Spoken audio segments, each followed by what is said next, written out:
우리 오늘 함께 볼 하나님 말씀 느헤미야 4장 1절부터 14절까지 말씀입니다. 느헤미야 4장 1절부터 14절까지 말씀. 성경책에 보면은 느라고 써져 느. 성경책에 안 꺼내주셨거든요.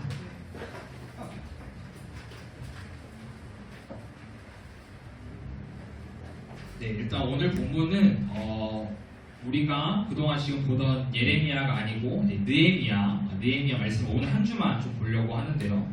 이름이 비슷하죠? 예레미야, 느헤미야. 이스라엘이 심판받아서 바벨론에게 멸망되어서 성전과 성벽이 다 무너졌던 거. 우리 몇 주 전에 예레미야 52장 우리 이렇게 살펴볼 때 확인했었어요. 그렇게 예루살렘이 다 멸망됐던 것들을.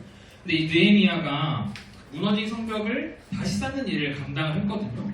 근데 이제 느헤미야가 성벽을 다시 쌓을 때 느헤미야와 이제 이스라엘 백성들을 방해하고 조롱하고 비웃고 그렇게 좀 괴롭혔던 사람들이 있었어요. 그 성벽 쌓는 것을 방해해서 성벽이 쌓아지지 못하도록 했던 사람들도 있었어요. 이러한 상황에서 느헤미야가 어떻게 대처하면서 성벽을 쌓아 나아갔는지 교독하면서 살펴보면 좋겠습니다. 자, 그러면 우리 한 절씩 교독하도록 하겠습니다. 산발랏이 우리가 성을 건축한다 함을 듣고 크게 분노하여 유다 사람들을 비웃으며 자기 형제들과 사마리아 군대 앞에 서로 말하되 이 미약한 유다 사람들이 하는 일이 무엇인가? 스스로 경고하게 하려는가? 제사를 드리려는가? 하루의 일을 마치려는가? 불탄 돌을 흙 무더기에서 다시 일으키려는가 하고 암몬 사람 도비야는 곁에 있다가 이르되 그들이 건축하는 돌 성벽은 여호가 올라가도 곧 무너지리라 하더라. 우리 하나님이여 들으시옵소서. 우리가 업신여김을 당하니이다. 원하건대 그들이 욕하는 것을 자기들의 머리에 돌리사 노략거리가 되어 이방에 사로잡히게 하시고 주 앞에서 그들의 악을 덮어두지 마시며 그들의 죄를 도말하지 마옵소서. 그들이 건축하는 자 앞에서 주를 노하시게 하였음이니이다 하고 이에 우리가 성을 건축하여 전부가 연결되고 높이가 절반에 이르렀으니 이는 백성이 마음 들여 일을 하였습니다.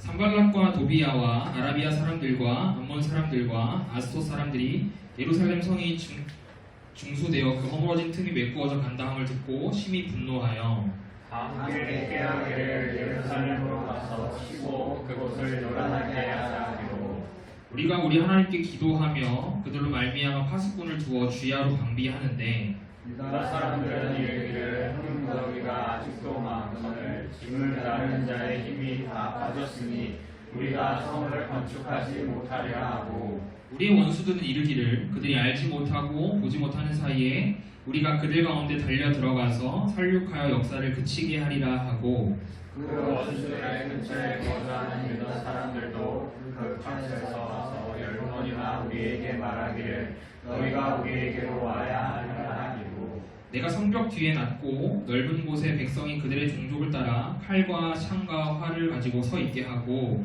내가 돌아본 후에 일어나서 귀족들과 민장들과 남은 백성에게 말하기를 너희는 그들을 두려워하지 말고 지극히 크시고 두려우신 주를 기억하고 너희 형제와 자녀와 아내와 집을 위하여 싸우라 하였느니라. 아멘. 자, 오늘 본문에 가장 먼저 등장한 사람은 산발랏이라는 사람입니다. 산발랏. 이 산발랏은 사마리아 땅에 거주했던 페르시아 왕의 총독이었어요. 아무래도 페르시아 왕의 총독이었으니까 이스라엘 백성들이 하는 일에 대해서 계속 태클을 걸었을 거예요. 쉽게 말해서 우리가 일제강점기 때 우리나라의 총독이 어떤 나라 사람이었어요? 일본 사람이었죠. 일본 사람이 와서 사사건건 다 간섭하고 태클 걸고 했었잖아요. 마찬가지로 물론 지금 이스라엘 백성들이 포로 후 기환했지만 아직 무정부 상태였기 때문에 페르시아라는 나라의 간섭을 받고 있었어요. 그래서 이 페르시아 왕의 총독이 바로 산발랏이라는 사람이라는 것이죠. 그래서 예루살렘을 관리하던 이 사마리아 사람으로서의 총독이었던 이 산발랏 자신에게 어떤 보고도 하지 않고 집 성벽을 쌓고 쌓으려고 하니까 이 산발랏이 굉장히 마음에 들어하지 않았던 것 같아요. 그래서 성벽을 재건하고자 하는 느헤미야를 지속적으로 방해합니다. 그래서 1절을 보면 산발랏이 어떻게 행동합니까? 크게 분노하고 유다 사람들을 비웃어요. 그러면서 자신의 형제들과 사마리아 군대들을 향해서 유다 사람들을 조롱하는데 그 내용이 2절에 4가지가 나오죠. 먼저는 유다 사람들이 스스로 경고할 수 있겠나? 그들이 제사를 드리겠냐? 성벽 재건을 하루에 마칠 수 있겠냐? 마지막으로 불탄 돌을 흙무더기에서 다시 일으킬 수 있겠냐라고 조롱을 하는 거예요. 이 성전과 성벽은 바벨론에 의해서 잿더미가 되어버렸죠. 그 안에서 돌을 쌓은들 그게 되겠냐는 거예요. 잿더미 안에 있는 돌을 쌓아봤자 그 돌이 쌓아지겠어? 라고 하는 거죠. 그러면서 유다 사람들을 향해 뭐라고 표현합니까? 이 미약한 유다 사람들이라고. 이 미약하다는 것은 물론 문자 그대로 이 쇠약하다, 힘이 없다, 말랐다 등을 가리켜요. 그러니까 유다 사람들이 아무리 애를 쓰고 애를 써도 이 사람들은 힘이 없고 연약한 자들이라서 성벽을 쌓지 못할 것이다 라고 이야기를 하는 것이에요. 그런데 이 느헤미야와 유다 백성들에게 산발랏 한 명으로도 굉장히 버겁고 성가스러운데 또 한 명의 방해꾼이 나타납니다. 바로 3절 말씀 같이 한번 읽어봅시다. 시작. 암몬 사람 도비야는 곁에 있다가 이르되 그들이 건축하는 돌 성벽은 여우가 올라가도 곧 무너지리라 하더라. 이 같은 말을 해도 미운 사람이 있어요. 마치 이 도비야가 좀 그런 유인 것 같아요. 이 이스라엘 백성들이 건축하는 성벽이 여우가 올라가도 무너지겠다라고 이야기를 하는 거예요. 사실 여우가 무거워봐야 얼마나 무겁겠어요, 그렇죠? 우리 친구들이 키우는 애완 강아지, 고양이 정도의 무게일 건데 그 여우가 올라갔을 때 성벽이 무너질 거다라고 하는 것은 그만큼 이스라엘 성벽들이 재건하는 성벽이 뭐라는 거예요? 아주 형편없다라는 것이죠. 이러한 조롱과 비난을 들은 느헤미야는 어땠을까요?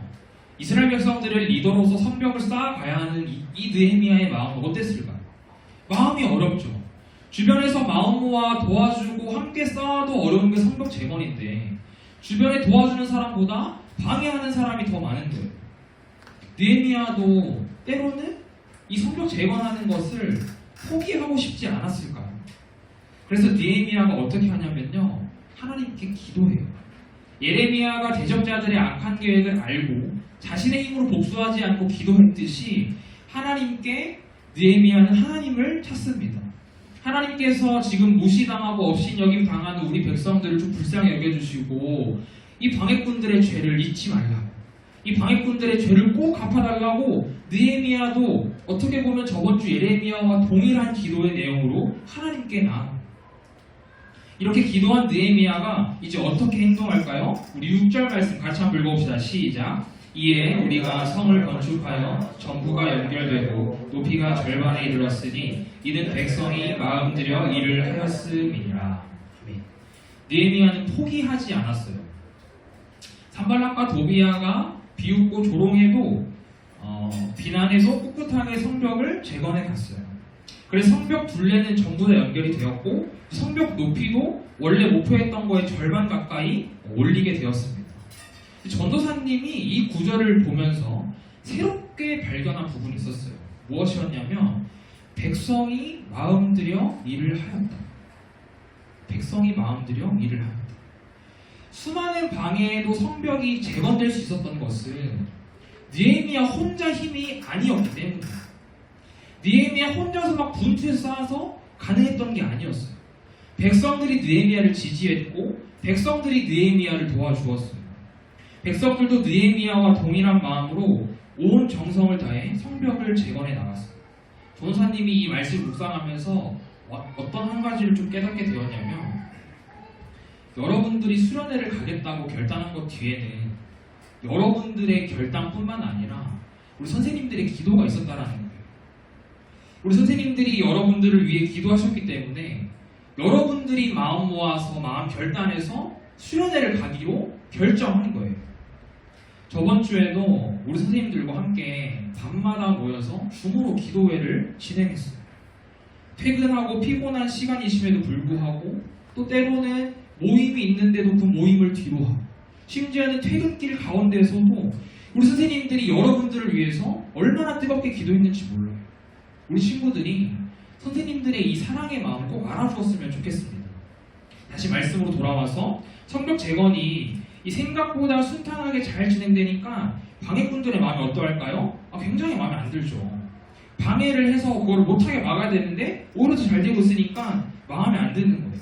그래서 우리가 앞에 살펴봤던 산발락과 도비아 그 인물들보다 더 많은 인물들이 등장을 하는데 우리 7절 말씀 같이 한번 읽어봅시다. 시작. 산발락과 도비아와 아라비아 사람들과 암몬 사람들과 아스돗 사람들이 예루살렘 성읍이 순수되어 그 허물어진 집을 메꾸어서 나담을 듣고 심히 분노하여 이제는 산발락과 도비아뿐 아니라 누구요? 암몬 사람, 아라비아 사람, 아스돗 사람들까지 이 성벽 재건 소식에 분노합니다.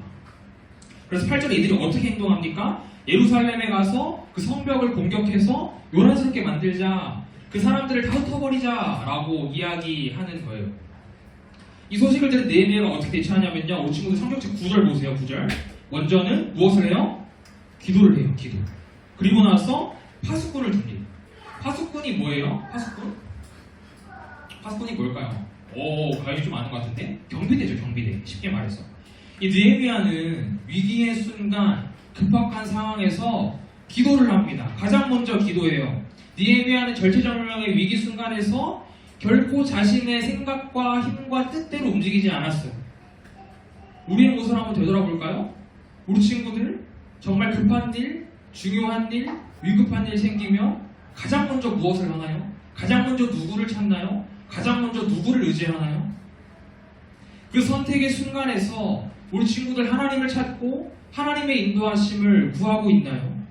아니면 그냥 내가 결정해버리고 내가 그렇게 이미 생각해서 마음의 문을 닫아버리고 어떻게 하나님이 인도하셔도 도저히 그 하나님이 들어오실 틈조차 마련하지 않는 그런 모습을 보이고 있지는 않나요? 성경에 기록된 믿음의 선배들의 공통점은 딱 하나예요. 모든 상황과 환경 속에서 위급한 일, 중요한 일 앞에서 가장 먼저 하나님을 찾았다는 거예요. 어떤 환경과 상황 속에서도 내가 먼저가 아니었어요. 우리 믿음의 선배들은 늘 하나님이 먼저였어요. 하나님의 뜻이 먼저였고 하나님의 인도하심이 먼저였어요. 바라기는 우리 친구들에게도 우리 성경 속의 믿음의 선배들 그리고 오늘 본문의 느헤미야처럼 어떤 상황과 환경 속에서도 하나님이 우선이 되기를 축복합니다. 어떤 상황 환경 속에서도 하나님께 가장 먼저 기도하는 저와 여러분이 되기를 주님의 이름으로 축복합니다.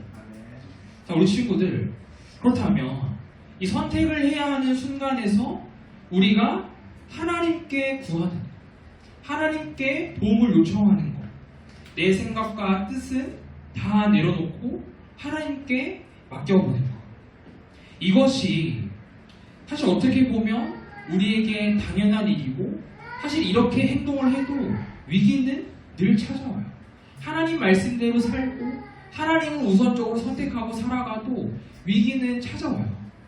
오늘 10절을 보면 성벽을 잘 지어가는 이스라엘 백성들 느헤미야, 하나님을 가장 먼저 찾던 느헤미야에게도 위기가 찾아왔어요. 10절을 보세요. 옮겨야 할 흙 무더기가 아직도 많은데 이스라엘 백성들이 힘이 빠져버렸어요. 더 이상 옮기기가 너무 어려운 거예요. 그런데 충분히 그럴 만도 하지 않나요? 지금 상대적으로 다수의 인원들이 성벽을 쌓아가고 있는 것이 아닌 것 같아요. 이 느헤미야와 성벽을 쌓아가던 이스라엘 백성들은 여러분들 표현으로 아싸였어요. 아싸. 결코 세상의 주류, 세상의 인싸가 아니었어요. 핍박받고 고난받고 조롱받고 무시를 당하던 세상 사람들이 보기에는 참 안심스러워 보이던 그런 자들이었다고. 사실 요즘 교회 다니는 우리가 똑같지 않나요? 예수 믿는다고 고백하는 우리가 똑같지 않나요? 우리 역시 어디 가서 교회 다닌다고 쉽게 말하지 못해요. 어디 가서 내가 예수 믿는 사람이라고 말하기가 어려워요. 교회 다닌다고 하면 비웃고 비난하고 조롱하고 손가락질하는 것이 지금 이 우리가 살아가는 시대의 현실입니다. 당시 성벽을 재건하던 이스라엘 백성들도 동일했어요. 결코 쉽지 않은 삶의 연속이었어요. 이들도 얼마나 포기하고 싶었겠습니까? 성벽 재건을 하지 않으면 그냥 평범하게 살아갈 수 있는데 성벽 재건하지 않으면 더 이상 손가락질 받을 일도 없는데 얼마나 이들이 포기하고 싶었겠어요. 그리고 또 어떤 일까지 생기냐면요, 이 방해꾼들이 가까이 있는 곳에 살았던 이스라엘 백성들, 그들이 이 성벽 재건한 이스라엘 백성들에게 어떻게 말을 전해 주었냐면 이 방해꾼들이 너희를 향해 음모를 꾸미고 있다. 너희를 흩기 위해서 너희를 방해하기 위해서 음모를 꾸미고 있음을 전해 주었는데 12절 한번 보세요. 몇 번이나 전해 주었다고 합니까? 10번. 10번도 사실상 문자적으로 상징적인 의미이지 사실상 그러니까 엄청나게 많이 전달해 주었다는 것을 의미해요.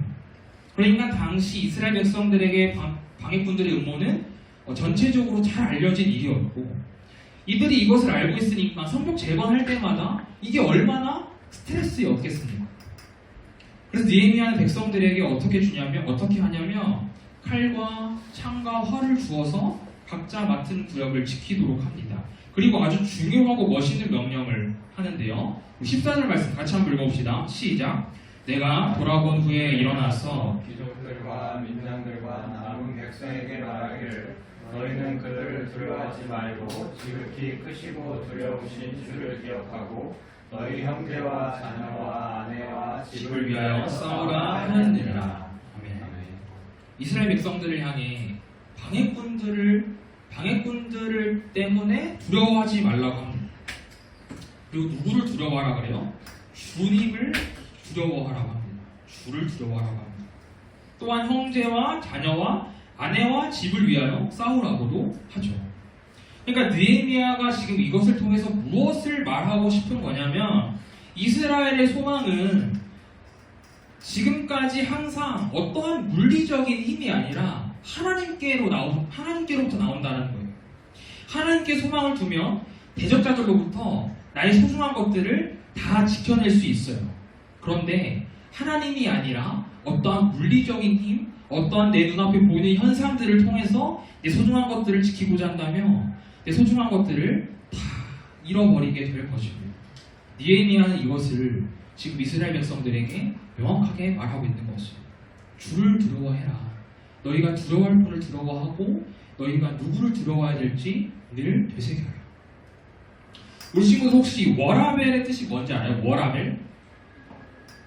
그렇지. 일하면서 쉬는 거 일과 삶의 균형이잖아요. 워크 라이프 밸런스. 오랜만에 영어 써가지고 좀 발을 끌었네요. 네. 일과 삶의 균형. 그런데 우리 그리스도인의 워라벨은 조금 달라요. 우리 주보에 나와 있듯이 어떻게 돼 있어요? 우리 친구 영어 읽을 줄 알죠? 그렇죠. worship and life balance예요.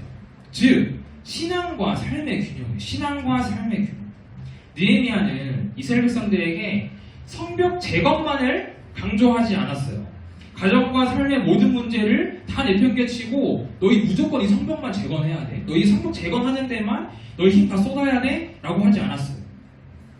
성벽 재건을 위해 하나님께 끊임없이 기도했고 동시에 무엇을 했나요? 백성들에게 무기를 주어서 그들의 소중한 삶의 터전을 지키게 했어요. 사랑하는 청소년부 여러분, 우리 성도 친구들, 여러분들은 신앙과 삶의 균형을 잘 갖추고 있나요? 아니면 신앙의 혹은 삶의 조울추가 더 기울어 있지는 않나요? 전도사님이 여러분에게 지금 강조하는 것이 결코 신앙생활만 우선하라는 게 아니에요. 여러분들 해야 되는 공부, 학생의 공부도 해야 되는 거 다 내팽개치고 너희 교회 나와서 기도만 해, 교회 나와서 예배만 드려 라고 하는 게 아니에요. 우리는 그리스도인으로서 늘 신앙과 삶의 균형을 이루어야 합니다. 사실 우리 예수님도 그러셨어요. 우리 주님이 그러셨죠. 우리 예수님께서 결국 병든 자들을 고치시고 말씀을 전하시는 등 예수님이 하셔야 하는 그 사역에만 집중하지 않으셨어요. 그 사역을 하시기 전에, 그 하루를 시작하기 전에 늘 한적한 곳에 가셔서 하루를 기도로 시작하셨어요. 전도사님이 여러분들에게 한 달 내내 지금 수련회를 가야 한다라고 이야기하는 이유는 무엇일까요? 신앙과 삶의 균형을 다시 맞춰보자라는 거예요. 다시 한번 이 저울추를 정가운데로 맞춰보자라는 거예요. 여러분들 올 겨울 수련회 이후에 어떠한가요? 올 겨울 수련회 이후에 여러분들 삶의 모습 한번 되돌이켜보세요. 여러분들의 신앙이 정말 그때만큼 동의한가요? 다시 여러분들 눈앞에 놓인 급한 문제와 급한 일들을 해결하는데 온 정신과 힘을 쏟고 있지는 않아요. 여러분들에게 신앙은 이미 많이 뒷전이 되어버리진 않았다. 우리 이거 다시 회복하자고요. 이 균형 한번 다시 맞추자고요. 그래서 전도사님과 우리 선생님들이 여러분들이 수련회 가기 위해서 여러분들이 수련회 가기를 원하는 간절한 마음으로 하나님께 기도했어요. 그래도 감사하게도 우리 친구들이 많이 이렇게 수련회를 가기로 결단해 주어서 참 기쁘고 감사합니다. 혹시 아직도 고민하고 있는 친구들, 여전히 내가 가고자 하지 않는 그 마음들, 혹은 가기로 결정했지만 여러 가지 문제와 상황 앞에서 내가 왜 가야 합니까? 짜증나고 불평이 나는 그런 친구들, 우리 신앙과 삶의 균형을 회복합시다. 물론 여러분들의 상황을 전도사님 모르는 거 아니에요. 잘 알고 있어요. 학원에 빠지면 보충도 해야 되고 숙제도 늘어나 있고 진도도 밀려 있고 또 내가 친구와 약속 잡은 것도 있고 여러분들 상황을 모르는 거 아닙니다. 학원 선생님이나 친구들, 학교 선생님이나 친구들이 여러분들을 봤을 때, 여러분들 수련회 간다고 했을 때 한심하게 생각하는 거, 너가 지금 그런 데 갈 때야 라고 하는 그런 핀잔들 모르는 거 아니에요. 그런데 지금 우리는 수련회를 통해서 하나님과의 인격적인 만남을 통해서 하나님과의 교제를 회복하는, 신앙과 삶의 균형을 회복하는 것도 중요하다라는 거예요. 지금 성격 재건 안 하면 여러분들 언제 할 거예요? 중고등학교 졸업하고 나중에 내가 대학교 가서 내가 조금 더 자유로워질 때? 아니요.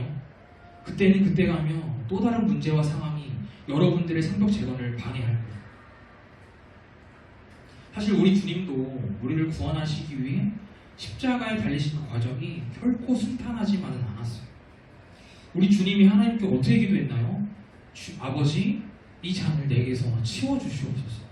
우리 주님도 이 십자가 죽음이 너무나도 괴롭고 고통스럽고 두려웠다라는 거.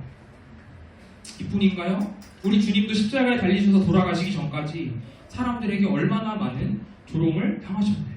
우리 마태복음 27장 말씀을 좀 같이 보면 좋겠어요. 먼저 27절. 이에 총독의 군병들이 예수를 데리고 관정 안으로 들어가서 온 군대를 그에게로 모으고 그의 옷을 벗기고 홍포를 입히며, 군인들이 예수님의 옷을 벗기고 홍포를 입혀요.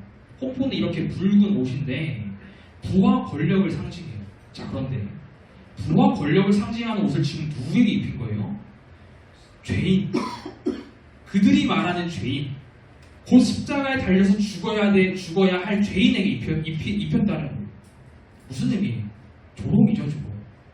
입을 자격 안 된 사람에게 이 옷을 입힘으로 사람들에게 손가락질 받으라고 입힌 거예요. 이뿐입니까? 가시관을 엮어 그 머리에 씌우고 갈대를 그 오른손에 들리고 그 앞에서 무릎을 꿇고 희롱하여 되네 유대인의 왕이여 평안할지어다. 그리고 예수님 앞에 무릎을 꿇고 이렇게 말합니다. 유대인의 왕이여 평안할지어다. 이 말 역시 이들이 진심으로 한 이야기가 아니죠.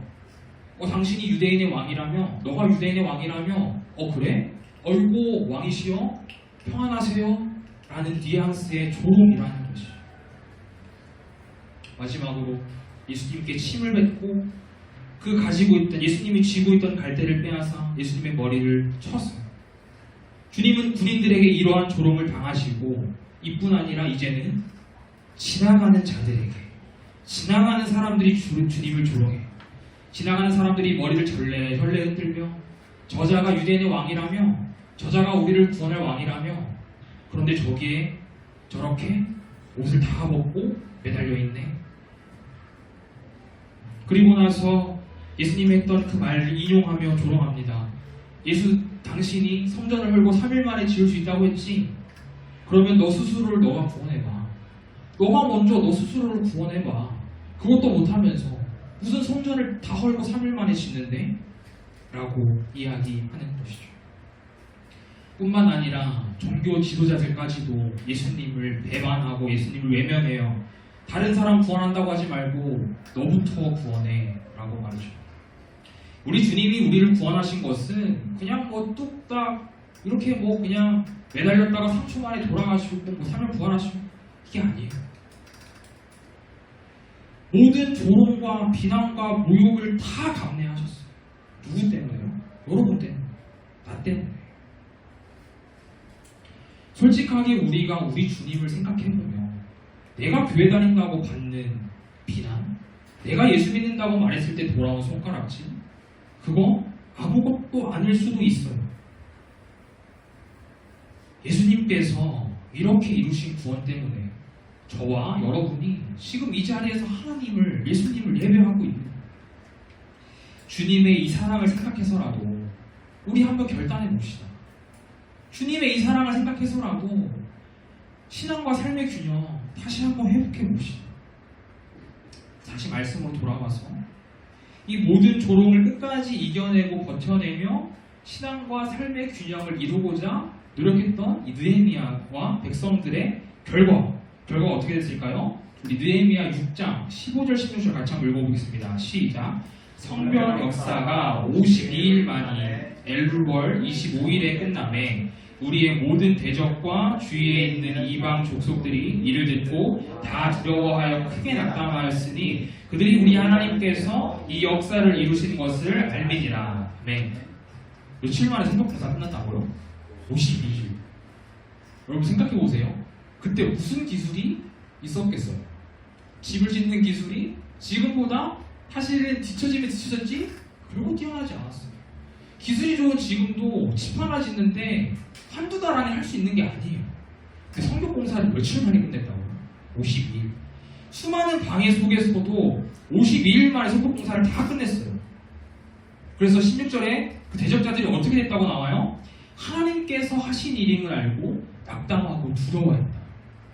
사랑하는 청소년 친구들, 이것이 이 느헤미야와 백성들의 모습이 신앙과 삶의 균형을 지키는 우리의 모습이 될 줄 믿습니다.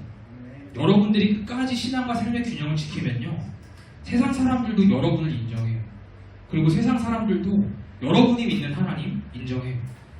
혹시 지금 여러분이 신앙생활하는데 조롱받거나 핀잔받거나 손가락질받거나 비웃음 당한 친구들이 있나요? 포기하지 맙시다. 느헤미야와 백성들처럼 우리 주님처럼 끝까지 이 믿음 버리지 말고 끝까지 지켜서 무너진 우리의 성벽을 다시 세워 나갑시다. 그래서 모든 사람이 우리의 삶의 모습을 통해 하나님을 인정하게 되길, 그리고 이 모습을 통해 여러분들 역시 끝까지 이 신앙과 삶의 균형을 맞춰나가는 그런 저와 여러분의 삶이 되기를 주님의 이름으로 축복합니다. 아멘.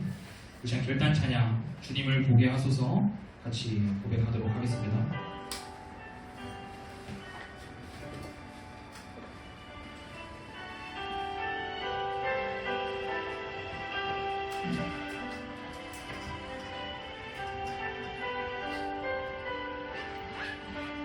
우리 들은 말씀 기억하면서 같이 온 마음 다해 고백하길 원합니다. 나의 주님께, 나의 주님께 찬양 드리며 그 크신 사랑 주님께 감사해.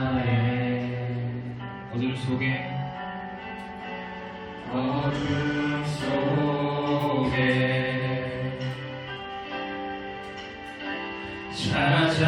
찾아오셔서 주님의 영광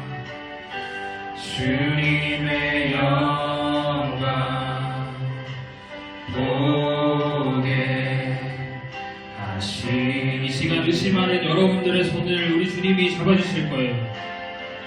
의심하는 나를 손 내밀어 잡아주시네. 두려움만 내려놓고 주 바라봅니다.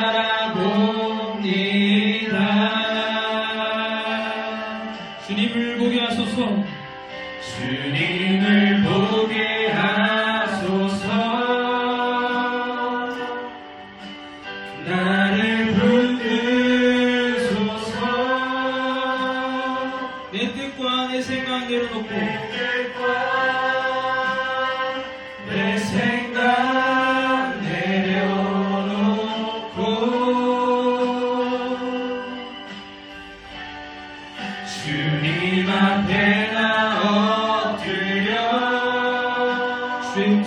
기다리니 주의 음성 기다리니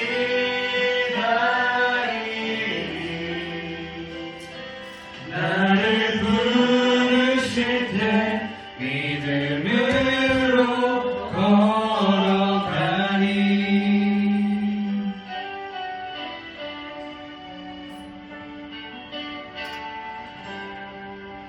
자, 한번 더 같이 고백합시다. 나의 주님께 나의 주님께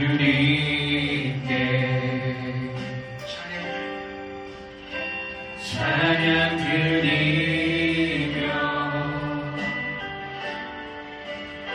주를 크신 사랑 주님께 감사해.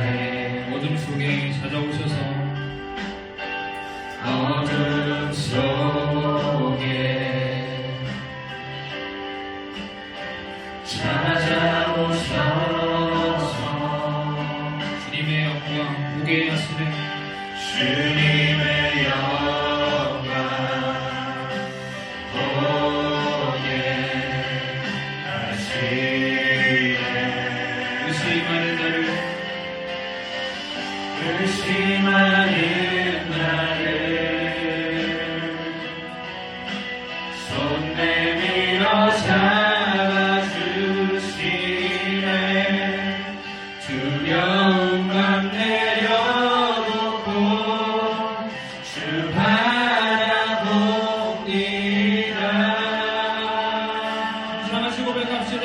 주님을 보게 하소서. 주님을 보게 하소서. 나를 붙드소서. 나를 붙드소서. 하나님 이 시간 내 생각과 내 뜻을 내려놓겠습니다. 내 뜻과 내 생각 내려놓고 주님 앞에 엎드려 주님 앞에 나 엎드려 하나님 이 시간 우리에게 말씀하여 주시옵소서. 주의 음성 기다리니 나를 부르실 때 나를 부르실 때 믿음으로 이 시간 다시 한번 더 고백합니다. 주님을 보게 하소서. 주님을 보게 하소서. 하나님 우리를 붙들어 주시옵소서. 나를 붙들소서. 하나님 이 시간 우리 친구들 가지고 있는 모든 뜻과 생각들을 내려놓게 하시고 내 뜻과 내 생각 하나님 아버지 이 시간 우리 친구들 주님 앞에 엎드리길 소망합니다. 하나님 이 시간 찾아와 주시옵소서. 주님 앞에 나 엎드려 하나님 아버지 이 시간 말씀하여 주시옵소서. 주의 음성 기다리니 이 시간 우리 친구들을 불러주시고 이 시간 아버지 친구들에게 물심에 반응하며 주 앞에 믿음으로 걸어가게 하여 주시옵소서. 하나님 아버지 이 시간 우리 붙들어주시고 이 시간 같이 들은 말씀을 기억하며 다시 한번 기도합니다. 하나님 아버지 이 시간 우리 친구들의 은혜를 위하여 주시고 하나님 아버지 이 시간 우리 들은 말씀 위해서 기도할 때 하나님 아버지 친구들 이 시간 우리 뜻과 우리 생각을 내려놓고 하나님 이 시간 주 앞에 나아갈 소망합니다. 하나님 아버지 이 시간 우리가 하나님 아버지 주 앞에 나아갑니다. 하나님 아버지 이 시간 우리 마음 가운데 하나님 아버지 주님의 말씀을 허락하여 주시옵소서. 주 앞에 엎드립니다. 주님의 음성을 들려주시옵소서. 하나님 아버지 이 시간 친구들을 불러주실 때 하나님 아버지 우리가 믿음으로 부르기를 소망합니다. 하나님 아버지 이 시간을 위하여 주시옵소서. 하나님 우리 친구들이 하나님 아버지 신앙과 삶의 균형을 맞추기를 소망합니다. 이 시간 주님의 오르심에 반응하기를 소망합니다. 하나님 도와주시옵소서. 하나님 아버지 도와주시옵소서.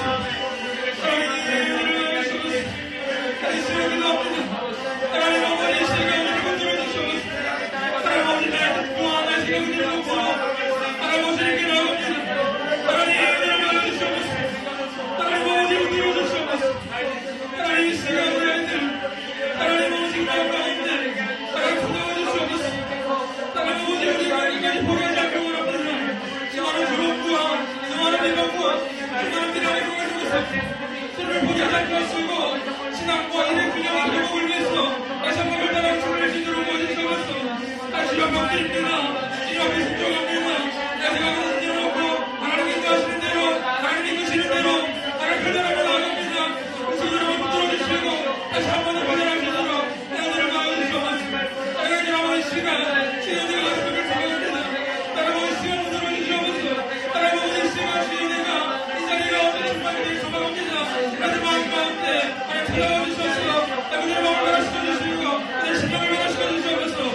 내 기도를 응답하여 주시고 또 나의 소리를 기도할 때 나를 자꾸 부르실 때 나 이런 식으로 가방입니다.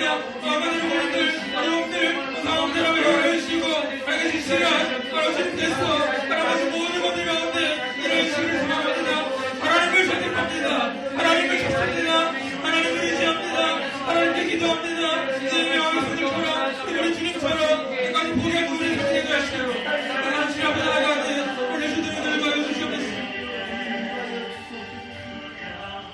이제 한 가지 더 같이 기도합니다. 이제 여름 수련회가 4일 남았어요. 우리 친구들 우리 그동안 한 달 동안 우리가 같이 기도하고 또 우리 말씀을 통해서 여름 수련회를 위해 준비했는데 우리 친구들 기도 많이 해야 돼요. 진짜 기도 많이 해야 돼요. 여러분들 수련회 간다고 결정한 게 끝이 아니라 여러분들 가는 당일까지 그리고 가서 2박 3일의 시간 동안 사탄은 무능사자처럼 여러분들을 계속 흔들 거예요. 여러분들 가지 못한 상황 생기게 만들 거고 여러분들 가는 거에 대해서 기대감 없게 하고 설레임 없게 하고 내가 거기 왜 가야지? 거기 가면 시간 낭비인데 라는 생각을 계속 주입할 거예요. 여러분들 그거 이겨내야 돼요. 그거 이겨내야 은혜 받는 거예요. 여러분들 간절히 기도하세요. 여러분들 하나님 만나고 싶으면 정말 하나님 경험하고 싶으면 기도로 준비하세요. 그냥 오지 말고 그냥 오기 싫어서 억지로 오지 말고 기도로 준비하고 오길 바랍니다. 그래서 같이 한번 기도할 때 하나님 이 시간 여름 수련회를 위해서 내가 기도합니다. 저 하나님 만나고 싶어요. 전도사님이 선생님들이 그렇게 말씀하신 하나님 그 만나야 된다 하나님 내가 만나고 싶어요 라고 기도하시고 특별히 우리 선생님들을 위해서 같이 좀 기도해 주세요. 우리 선생님들이 일주일 동안 아니 한 달 동안 여러분들 위해 정말 많이 기도하셨어요. 이젠 여러분들이 선생님들을 위해서 좀 기도해 주세요. 우리 선생님들 7월부터 이어진 여름 사역 때문에 많이들 지쳐 계세요. 그런데 2박 3일의 시간 동안 휴가 내서 자신의 2박 3일의 시간을 다 내서 여러분들 섬기러 가요. 여러분들 위해서 기도하러 가요. 여러분들 우리 선생님 지치지 않도록 2박 3일의 시간 잘 마무리하고 올 수 있도록 우리 같이 한번 여름 수련을 위해서 우리 같이 한번 주님의 이름 부르고 기도합시다. 주여 하나님 아버지 시간 우리 여름 수련을 위해서 기도합니다. 하나님 아버지 시간 하나님 아버지 우리에게 은혜를 더하여 주시옵소서. 하나님 아버지 시간 우리에게 은혜를 더하여 주시옵소서. 하나님 우리 아이들 만나주시옵소서. 우리 아이들 하나님 아버지 만나주시옵소서. 하나님 아버지 우리 아이들 도와주시옵소서. 우리 아이들 아버지 시간 염세를 위해서 기도합니다. 하나님 아버지 시간 하나 우리를 찾아와 주시옵소서. 하나님 아버지 도와주시옵소서. 하나님 아버지 시간 우리가 기도를 준비합니다. 기도를 준비하지 않으면 하나님 아버지 사탄이 무능사자와 같이 우리 아이들을 씹어 삼키려고 하는 우리 아이들을 흔들려고 하는데 여러분 수련회 가지 못하도록 할 때 하나님 아버지 시간 우리가 간절히 기도합니다. 하나님 아버지 우리 아이들이 하나님 만나고 싶다고 기도할 때 하나님 아버지 그 기도에 응하지 말아주시오. 우리 아이들 좀 만나주시옵소서. 우리 아이들 하나님 경험하게 하여주시옵소서. 하나님 아버지 억지로 가지 않게 하시고 불만과 불만이 가지가 상대로 가지 않게 하시고 기대감과 설렘을 가지고 갈 수 있도록 우리 남은 시간 동안 아이들 기도로 여름수련을 준비하게 하여주시옵소서. 우리 아이들 삶이 변화되기 전에 원합니다. 예수님께 얼마나 힘드시겠습니까? 예수 믿는다고 하면 저런 맞습니다. 예수 믿는다고 하면 그렇지 맞습니다. 그러한 시대 속에서 우리 아이들 하나님 믿고 하나님 예배합니다. 우리 아이들 불쌍히 여겨주시옵소서. 우리 아이들 하나님 아버지를 놀려주시옵소서. 우리 아이들 이 시간 하나님 아버지 이 마음 가운데 하나님 찾아와 주시옵소서. 하나님 아버지 이 시간 하나님 아버지 결단하게 하여 주시옵소서. 여름수련회 가기 전 결단하게 하여 주시옵소서. 그리고 우리 선생님들을 위해서 기도합니다. 우리 선생님들 하나님 아버지 한 달 동안 우리 아이들을 위해서 참 많이 울며 기도했습니다. 하나님 아버지 그 결실을 우리가 보길 원합니다. 하나님 아버지 우리가 하나님 아버지 그 결실을 보기 기도하기를 원합니다. 이번 수련회가 선생님들에게 위로의 시간이 되게 하여 주시옵소서. 우리 아이들이 기도하며 변화되어가는 그 모습을 보면서 선생님들 위로받게 하여 주시옵소서. 선생님들 7월부터 여름 체험으로 인해서 많이 지쳐있습니다. 그럼에도 불구하고 또다시 자신의 휴가를 냈습니다. 또다시 하나님 아버지 자신의 모든 시간을 들였습니다. 하나님 이 아이들 섬기러 갑니다. 아버지 귀한 마음 귀한 손길 하나님 아버지에게서 기억하여 주시고 하나님 주님께서 우리 선생님들 쉬지 않고 이것 3년 시간 잘 마무리하고 올 수 있도록 도와주시옵소서. 하나님 그렇게 이것 3년 시간이 우리 공동체에게 있어서 정말 귀한 시간이길 원합니다. 우리가 더 하나 되는 시간, 우리가 더 영적으로 부흥하는 시간, 우리가 더 영적으로 깊어지는 시간, 우리가 더 깊은 역사를 향해 걸어가는 시간 되게 하셔서 우리 아이들 선생님들이 주관하고 아버지 마음이 되길 소망합니다. 자녀가 되길 소망합니다. 하나님 그렇게 이 공동체가 오고 하나님 아버지 은혜를 부어주시고 일하여 주시옵소서. 하나님 아버지 감사합니다. 오늘도 느헤미야의 귀한 말씀을 통해서 우리가 신앙과 삶의 균형을 맞추고 또 신앙과 삶의 균형을 회복해야 함을 함께 배웠습니다. 우리 친구들 어디 쪽에 더 저울추가 무너져 있습니까? 이번 수련회를 통해서 그 저울추 다시 정 가운데로 회복할 수 있도록 하나님 은혜를 더하여 주시옵소서. 특별히 하나님 아버지 우리 아이들 여름 수련회 가기로 결단했습니다. 여름 수련회 가서 하나님 만나기로 결단했습니다. 우리 친구들의 이 고백 주님께서 귀 기울여 주시고 작은 신음에도 응답하시는 그 하나님께서 우리 친구들이 입술을 열어 고백할 때 하나님 만나주시고 찾아와 주시옵소서. 우리 아이들 하나님 만나고 돌아온 여름 수련회 될 수 있도록 남은 4일의 시간 동안 하나님 지켜보호하여 주시옵소서. 특별히 우리 선생님들을 위해서 기도합니다. 우리 선생님들 한 달 동안 우리 아이들을 위해서 참 많이 울며 금식하며 기도했습니다. 하나님 아버지 우리 선생님들의 이 귀한 섬김을 기억하여 주시고 그리고 또 다시 우리 아이들을 위해서 자신의 휴가를 반납하고 자신의 2박 3일의 시간을 모두 다 반납해서 우리 아이들 섬기러 갑니다. 이 귀한 섬김에 결실이 맺어지게 하시고 이번 여름수련을 통해서 그 위로의 결실 보게 되는 우리 선생님 될 수 있도록 하나님 축복하여 주시옵소서. 감사드리며 모든 말씀 살아계신 예수님의 이름으로 기도합니다.